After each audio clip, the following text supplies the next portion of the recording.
Sa isang bansang puno ng ingay ng politika at kontrobersya, sino ang nagsasabi ng totoo? Sino ang nasa panig ng bayan?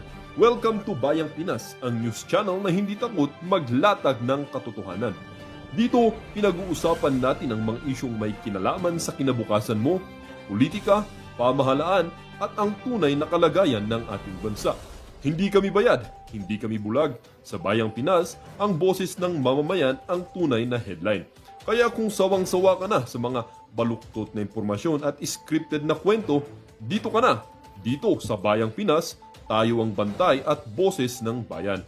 Kung gusto mong manatiling mulat at informed, don't forget to like, share, and most importantly, subscribe dahil sa panahon ngayon, ang kaalaman ay kapangyarihan. Ito ang Bayang Pinas, balitang totoo, pusong makabayan para sa sambayanang Pilipino. Tara na't alamin ang tunay na balita. Nagkandak daw ng drill ang Kongreso, naghahanda in case of a military revolution or military takeover. Panoorin natin sandali itong vlog ni Showbiz Chikadoro at mamaya magbigay ako ng reaksyon.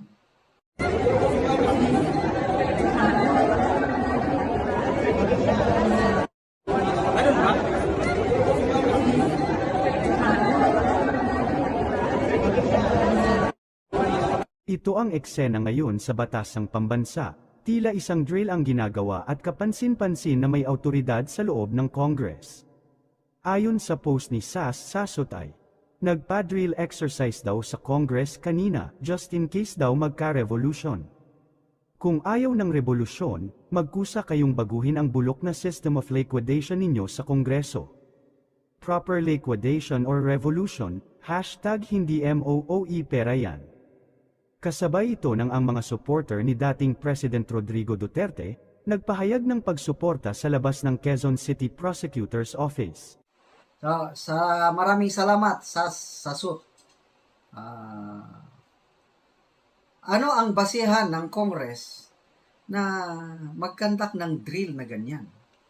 I believe it so dahil connecting the dots, posible, dahil may post si retired General Romeo B. Poques, PMA Class 81.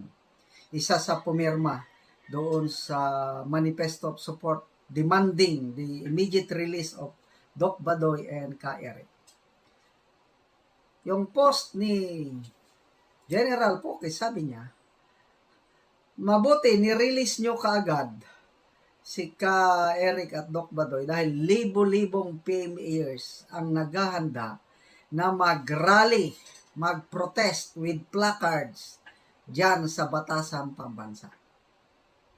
Na mabasa nyo dyan sa post, Facebook post ni General Poques. Dahil galit na galit ang mga PMAers itong ginawa ng Congress, yung illegal detention kay Ka Eric and Doc Badoy. So yun, napraning sila. Maganda. Ito, meron ding retired PMA graduate class 1983, isang vlogger na katulad ko, si Pinoy Survivor. Nako, minora niya ang Kongreso. Sabi niya, the people can shut you down. Your power rests on the people. Mga tao, wala nang tiwala. Mga arrogante kayo. Ganon. Kaya saludo ako dito sa vlogger nito, Pinoy Survivor. Paki-subscribe naman si Sir Dan ng PMA Class 83. Kakampi natin ito. Makabayan itong vlogger nito. Okay. Huwag kayong mataranta sa Congress. Basta gawin nyo lang ng tama. Kung ipagpatuloy nyo ang maling gawain, huwag kayong magsisi dahil retired generals ang mangulo. Sasama ako sa mga PMAers. Plus, ang taong bayan, naghihintay lang yan ng go signal. Kaya panoorin natin ang vlog ni Pinoy Survivor habang minumura niya ang Congress na ngayon naprapraning na. You're just be misunderstood. Ako, masasabihin, mumurahin ko pa Congress eh. Buti pa nga, team si Doc Loren. Ako mumurahin yung mga hinayo pa kayo. Wala kayo sa lugar eh. Kasi people of the Philippines, ang Congress really abused their power. Kahit anong sabihin ninyo eh, kahit Congress, kahit mag-defend na mag-defend, you abuse your power. Simple, because kung hindi kayong mabuso, hindi nyo pinakawalan si Doc Lorraine at si Ka Eric. Pinaglaban nyo, hinintay nyo yung korte. Because you are very sure doon sa ginawa ninyo na contempt sila. Eh, nadinig nyo lang yung nag-file ng yung sa korte at nagpirmahan tong mga PMA na to. Aba, hindi biro yung nagpirmahan, panay general. No, nandun pa. Nandun, general problem.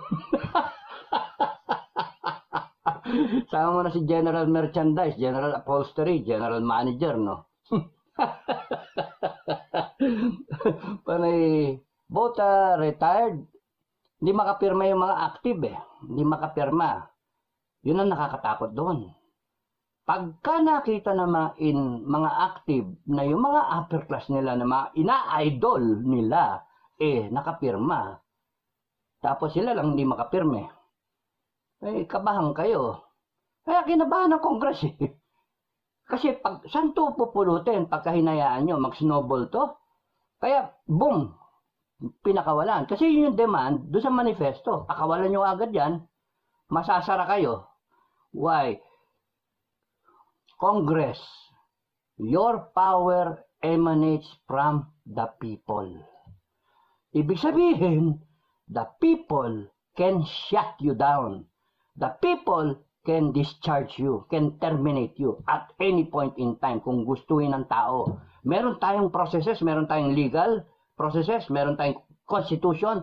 Pag sinabi ng taong bayan, to hell with the constitution, pati yan papalitan namin. Kasi yung constitution na yan, ginagamit nyo para protektahan yung sarili ninyo. O para abusuhin, para kumita kayo, para balahurain ninyo. Binabastos nyo. Gago kayo. Wala na kaming tiwala sa inyo. Pag sinabi ng Pilipinas yan, goodbye Congress. You see, the people of the Philippines can shut down Congress. The people of the Philippines can fire every one of you. I'm not instigating. I am warning you as to what may happen. Yun yung problem ng Congress.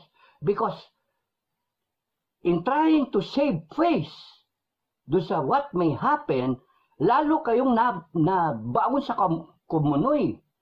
Lalo kayong mababaon sa kumunoy. Dahil sa kasyabihan ninyo at sa kaarogantehan ninyo. Dahil sa inyong abuso sa power na imbis na yung taong bayan protektahan ninyo, inaabuso ninyo. At ang issue, hindi si Badoy, hindi si Eric, hindi yung SMNI. Ang issue, mga taong bayan, ay yung pera na kung ilang taon na yan, ang liquidation, accounting and liquidation ay by certificate. Yung concurrent na resolution number 10, yun ang issue. Nililihis nyo pa yung topic para yung taong bayan maloko ninyo. Hindi loko-loko ang taong bayan. Kaya nga, delikado ang Congress. Delikado kayo. You betters. Yung mga matitino dyan, yung mga inosente, you better start thinking how to terminate that resolution, rescind that resolution. Somebody na matino dyan should stand up, be recognized, and file a resolution terminating, abrogating, tama ba yun, mga term? Tapusin ang walang kabalbalan, ang walang iya, na walang katorya-torya na resolution number 10. At ang i-push forward ay ang accounting ng pera, ang liquidation ng pera, ang pag-audit dun sa pera, resibo, item for item to the single centavo. Bigyan ka ng 50 million, 48 million, 10 million, you 25 million, Senate, Congress, ang inyong gagawin na ng patakaran. Papatayin ninyo yung nakagawian na kung ilang taon na yan, kung 20, 30 taon na yan, na palakaran, na kalakaran, tigil nyo na.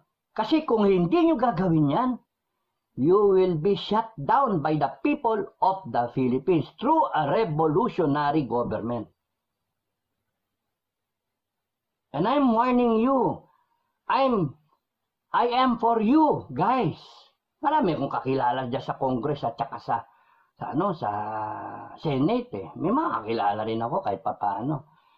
So, I'm warning you because kayo eh. Umabuso talaga kayo. And ngayon, ililis nyo pa. Babanatan nyo pa SMNI. No, sige, tanggalin nyo na yung franchise. Gusto nyo, summary hearing. Tanggalin nyo na yung franchise. But that will not save you. The perception of the people. Akala nyo nakawala kayo? Mga ungas, ganun ang tao. Ganun yung nadidinig ko. Mga walang niya kayo. Kami nagbabayad ng taxes. Kahit nga ako walang ka pera-pera, sabihin Sa US na thank you for supporting BP Sara. O thank you. In fairness kay Tambaloslos, naging sportman din siya. Hindi siya nagalit. Smile. Kailang mapait ng ngiti. So, salamat, Crisette Lauretaccio, sa mga ganitong post. Nakakatanggal stress. Marami talagang nagmamahal kay BP Sara. Marami talagang nagmamahal sa mga Duterte kahit saang panig ng mundo. Di ba? Okay. Kahapon ba yon yung Speak Up Day? Nako, ang daming tao na nagpakita. Grabe. Sana maulit pa ito. Speak Up Day. Sana may mag-organize dito sa Cagayan de Oro. Sino bang taga Cagayan de Oro? Kaya mag-organize ako. Mag-Speak Up Day tayo. Okay. Panoorin natin ang video tungkol sa Speak Up Day kahapon para kay PRRD at BP Sara. Sir Chan, kamusta naman po ang kalagayan ng ating patuloy na isinasagawang pagsuporta sa ating former president? So far, sir, ngayon at dumadagsa po ang mga tao na sumusuporta po sa ating dating mahal na Pangulong Rodrigo Roa Duterte, sir. Dito po sa Quezon City Circle. Gaano po karami, Sir Chan, yung mga supporters po ngayon? Hindi ko naman,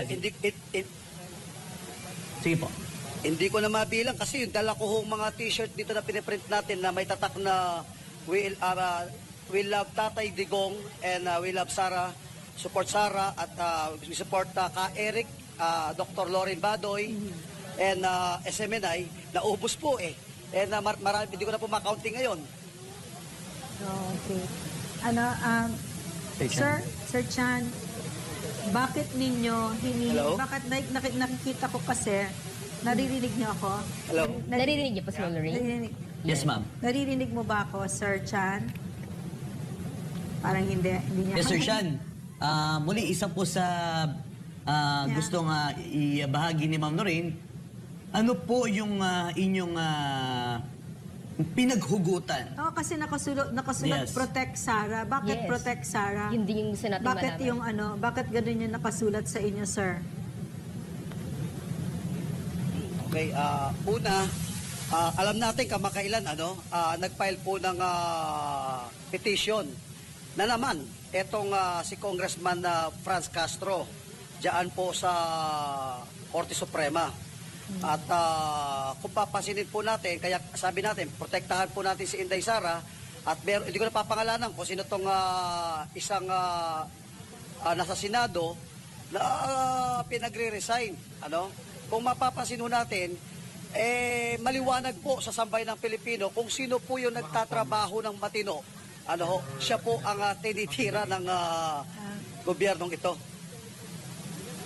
Yes. So, ang sinasabi ninyo, Sir Dan, ay ang tingin ninyo, ang perspektiba ninyo, ang ating Vice President ay endangered ngayon, ay in grave danger ngayon.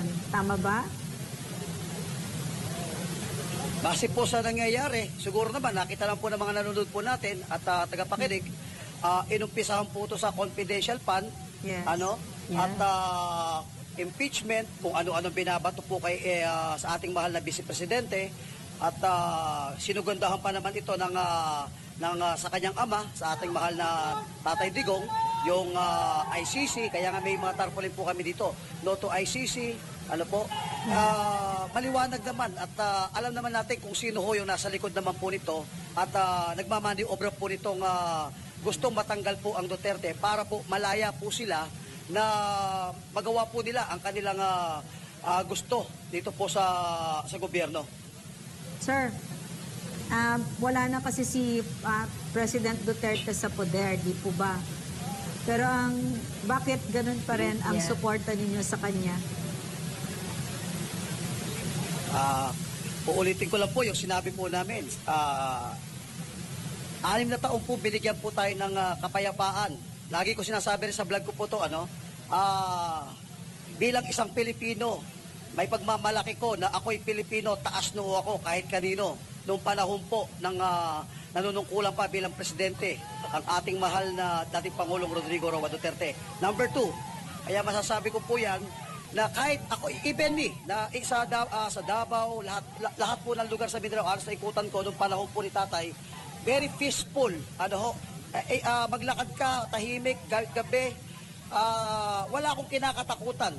At wala talagang takot yung mga kriminal, you know? So, iba po ang tatak Duterte. Talagang ipinakita niya po na poprotektahan po tayo ni Tatay.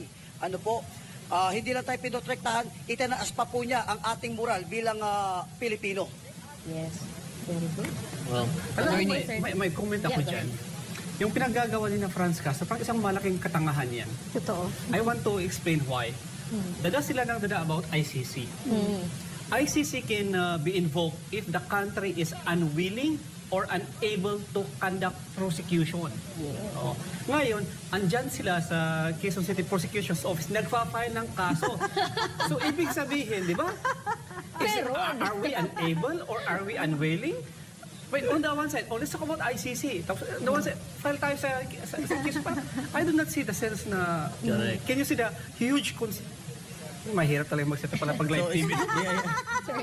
Pasensya na. Dahan-dahan lang, attorney.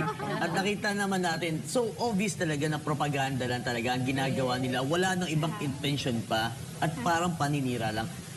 Sir Chan, isa na lang sa akin dito ay ano po ba ang sigaw ng ating mga kasamahan dyan sa yung patuloy na isinasagawang rally? Actually, isa lang po ang sigaw po rito ng lahat ng pinagsama-sama ng sabay na Pilipino. Ibalik po ang tunay na agila. Ibalik po ang Duterte. At yun po ang panawagan po ng lahat ng mga kasamahan po natin dito sapagkat nakita po natin yung tunay na malasakit at may kamay na bakal sa mga masamang loob. Kaya panawagan po ng nandito po sa atin, ibalik po ang totoong agila ng Pilipinas. Demokrasya tayo. So may karapatan lahat sa kanilang paninipan. Di ba magtanong? Sige, sunod ako sa Ma'am Lorraine. Sir, kasama din ba sa goals ninyo, sa adhikain ninyo, na by 2025, wala ng CPP, NPA, NDF sa loob ng Kongreso? Ma'am Lorraine, before ako sagutin yan, at alam niyo po, nais ko muna pong kung yung pagkakataong ito na batiin po kayo po ang mga bagong bayani po ng mga mamamahayag ng ating bansang Pilipinas. Ma'am? Kayo po ni Ka Eric at saka po kayo po, Dr. Lorraine Badoy. So sagutin ko po yung tanong po nyo, regarding po dyan sa 2025 kung wala na. Basta matanggal po yung salot na 3 kamatayang black dyan na nasa Kongreso.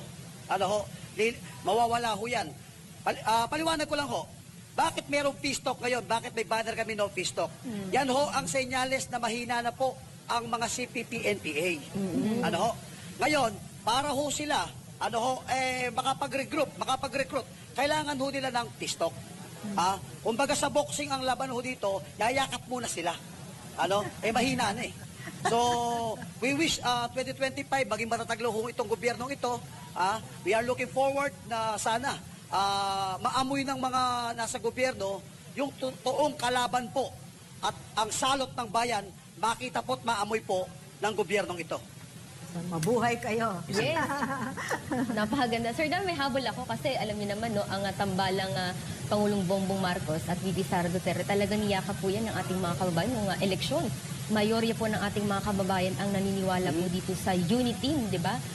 Pero nakakalungkot, no, kasi parang higit isang taon para talagang sinusubukan po ang kanilang samahan, no, yung itong administrasyon. Kaya po meron tayong sigaw na Protect Sara, Support Sara. Gaano po ba kahalaga itong ginagawa niyo mga panawagan? At the same time po, ang lakas po ng ating mga vloggers online dahil dito rin po nangyayari ang atake ngayon. Ano po ba ang inyo ring panawagan po, Sir Dan? Well, bago ko manawagan, actually sasabihin ko, prangkahan ako. Nabutol din ako. Kasi inaasahan ho namin na parang hindi planado eh. Parang hindi pinag-usapan to na wala pinag-usapan na plano silang dalawa. Si BP Sara, si Bongbong Marcos at nakakawan. Si Sir Dan, baka kung ano pa mabanggit mo, Sir Dan. Relax muna tayo, Sir Dan. Demokrasya. Demokrasya, Sir Dan. Pero, sige po. Patuloy po, Sir Dan.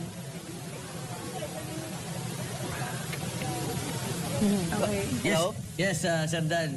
Sir Dan, nabanggit po sa akin na malakas na daw po ang ulan dyan. Kasalukuyan umuulan na po dyan. Ay, umuulan